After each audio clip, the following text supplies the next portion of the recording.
प्रधानमंत्री मोदी को लेकर आंदोलित किसानों ने जो कुछ कहा सुनकर आप हो जाएंगे हैरान। जी हाँ दोस्तों, आपने बिल्कुल सही सुना। मैं हूं पराग महेंद्र, आप देख रहे हैं नेशनल चौपाल। दिल्ली की तमाम सीमाओं पर जो कुछ वाकया और जो तमाम तस्वीरें देखने को मिल रही है, ये तस्वीरें कहने कहीं भयावह है और गंभीर इतनी आवश्यक है। इसको समझना, इसके पीछे की सच्चाई को समझना और कल्पना करना कि क्या आखिर ये भारत की तस्वीरें हैं, क्या सही में ये देश के वही किसान हैं जो पूरे भारत का पेट भरते हैं। जो किसान अपने ही अनाज का सही मूल्य मांग रहे हैं, उनके बदले में उनको आंसू गैस के गोले दिए जा रहे हैं। उनके बदले में उनके लिए, उनके खिलाफ, उनके टायरों में पंचर करने के लिए, उनके हौसलों को तोड़ने के लिए सड़कों पर कीले बिछाई जा रही है। उनके हौसलों को चकनाचूर करने के लिए बैरिकेड लगाए जा रहे हैं। इस देश में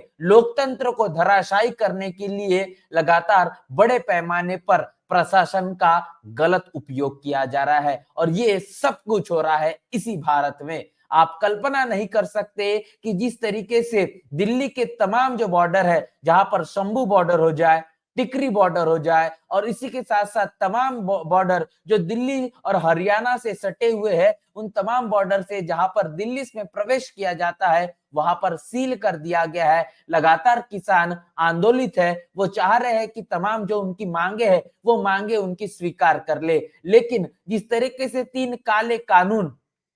भाजपा की सरकार के माध्यम से लाए गए थे और उसके बाद में आश्वासन दिया गया था कि एमएसपी के जरिए उनके तमाम जो अनाज का सही मूल्य दिया जाएगा, लेकिन आश्वासन ये सिर्फ और सिर्फ प्रधानमंत्री मोदी और उनकी सरकार के सबसे ज्यादा कहने के चर्चा में बनने वाले विषय है। क्योंकि प्रधानमंत्री मोदी ने अब तक जो बातें कही है, उन तमाम बातों के पीछे की आपको सच्चाई अगर ढूंढेंगे तो आपको दूर दूर तक उसके पीछे की सच्चाई नहीं मिलेगी। चाहे फिर वो 15 लाख के खाते में आने का मामला हो, 2 करोड़ के रोजगार देने का मामला हो, इस देश में काला धन को वापस लाने का मामला हो, किसानों की आय को दुगनी करने का मामला हो, अनेकों जो बातें समय समय पर प्रधानमंत्री मोदी ने चुनाव के दौर में किया, वो सिर्फ और सिर्फ कही हुई बातें अब पूरी तरीके से जमीनी स्तर पर शून्य है। वो तब भी शून्य थी, वो आज भी शून्य है और इसीलिए ऐसे में किसान अब कहने की आंदोलित होने के लिए ये मजबूर हो चुका है। जहां पर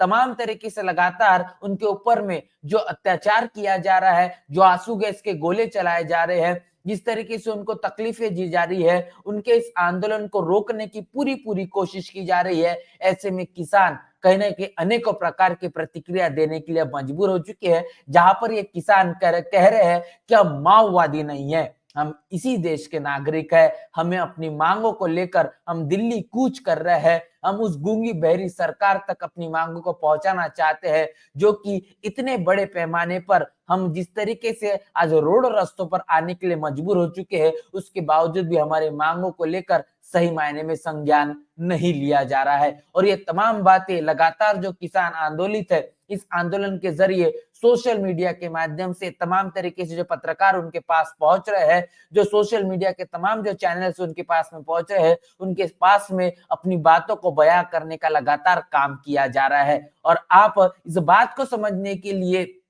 आप भी कहने के मजबूर हो जाइए या फिर आप भी इस बात की गंभीरता को समझिए कि इस देश के अंदर में अगर किसानों के साथ में इस प्रकार का सलूक होता होगा तो क्या कुछ इस देश के अंदर में नहीं हो सकता। जहां पर जब इस देश को कृषि प्रधान देश कहा जाता है और कृषि प्रधान देश कहने के बावजूद भी उन किसानों की अगर मूल्य नहीं किया जाता, उन किसानों को उनके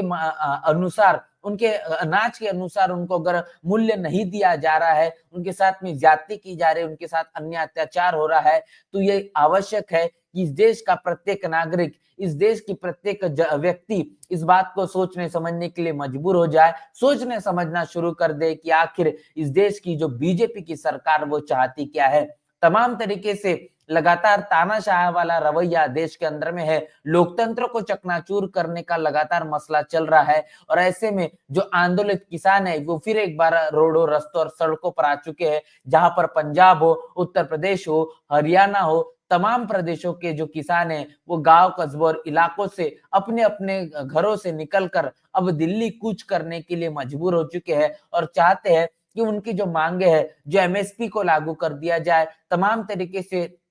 जो उनकी मांग है उनको स्वीकार कर लिया जाए और उसके बाद कहें कि ये देखा जाएगा कि आने वाला लोकसभा 2024 का चुनाव किस तरीके से नजदीक है, क्योंकि ये तमाम किसान लगातार इस आंदोलित माहौल में ये भी बयां करते हुए नजर आ रहे हैं कि जैसे भले ही आप हमारी मांगों को पूरा नहीं कर सकते या फिर पूरा नहीं करना चाहते, लेकिन आने वाला लोकसभा 2024 का चुनाव सर पर है और इसी बात का डर बीजेपी को फिर एक बार है कि अगर इन तमाम चीजों को लेकर हमने किसानों के तमाम मांगों को स्वीकार नहीं किया तो लोकसभा 2024 के चुनाव में इसका परिणाम हो सकता है और इसीलिए फिर एक बार ये भी उम्मीद लगाई जा रही है कि ऐसा ही फिर एक बार आश्वासन जो पिछले बार बीजेपी की सरकार ने दिया था, प्रधानमंत्री मोदी के जरिए दिया गया था, वैसा ही आश्वासन फिर एक बार दिया जा सकता है। तो अब ये देखना दिलचस्प है कि लगातार